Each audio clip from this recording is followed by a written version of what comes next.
So the oldest known writing is cuneiform, and we have all the information we need from them. And so the most important writings were transcribed or scribed by Ndubsa, who was actually a human in Eridu, and Enki got him to do the most important writing, which is what ended up pretty much in the Bible. So not a lot of people realise that the cuneiform tablets came first. Then the Babylonians translated the cuneiform tablets, and then the Aramaics translated the Babylonian tablets, or writing at this point, some of them were in parchment. And then Hebrew then translated the Aramaic, which is why the Bible has chunks not quite right. And you can actually go back and look at all the other translations, and you can see where they start, as they went on, they kept making mistakes, or adding their own bits of information, which was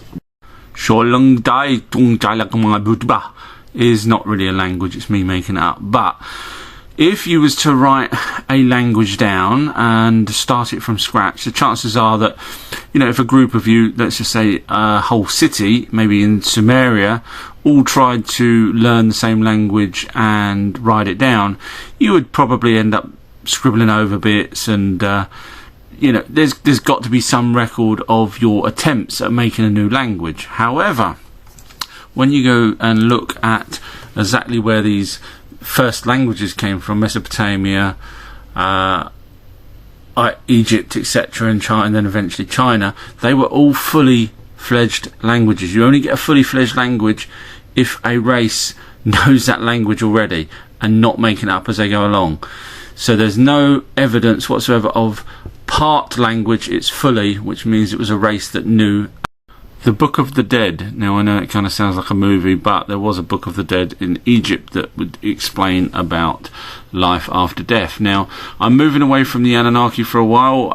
Yes, there's so much more I could talk about, but it's how many more videos do I do of them without people getting bored? So I'm just going to move on to Egyptians at the moment, and we'll look at why the Egyptians had mummifications and things like that, whereas some of the other locations that the Anunnaki were at didn't. So it clearly shows there's a difference there, and that's why a lot of people actually think that they were two different races, compared to the Sumerians, for example. But I will hopefully show you that actually it's just a change of ownership that made all of the Egyptians do what they did, and why. So follow, subscribe, whatever you normally do, and enjoy. Yes, it has snowed in Egypt. Now, coming up in my videos, I'm going to be telling you our true history of Egypt, not the stuff you get taught in universities and on TV and stuff like that. And the reason why I say that they're wrong is because, let's just look at this.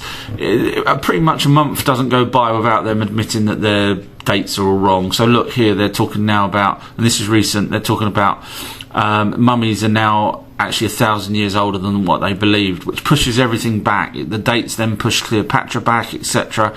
So way off. 1,000 years is a humongous amount of time. So if they've got that wrong, then don't listen to mainstream's dates. You've got more chance of me telling you the correct dates by watching and following my videos. Now, here's Mesopotamia, here's Egypt. See, there's a gap there. That's how the Mesopotamians moved into Egypt. And I'm just going to show you one more thing, that this cartouche, which was in the Great Pyramid, has been proven to be fake. So we know the dates are. Are you going to join with me as we learn the true history of Egypt? Not what you're told on schools or in TV. We're going to go and dig deep like I have with the Sumerian and with the Anunnaki. So we need to first go through who the people are, so you get an idea of who the people are, that when I get round to talking about them, you'll know who they are and where they were in time, etc. So the first most important thing is to know that a cartouche, which is what you're looking at there, an oval with a line at the bottom there, represents royalty. Now that's really important because obviously the people that we're going to be talking about are either pharaohs or kings or gods. So the first person that we need to talk about in the lineup is Ra. So he was Marduk. His real name's Marduk, and he was an Anunnaki, but he changed his name to Ra and took over Egypt. And he has a son, or represented for the sun god. So he was actually a sun god. Very, very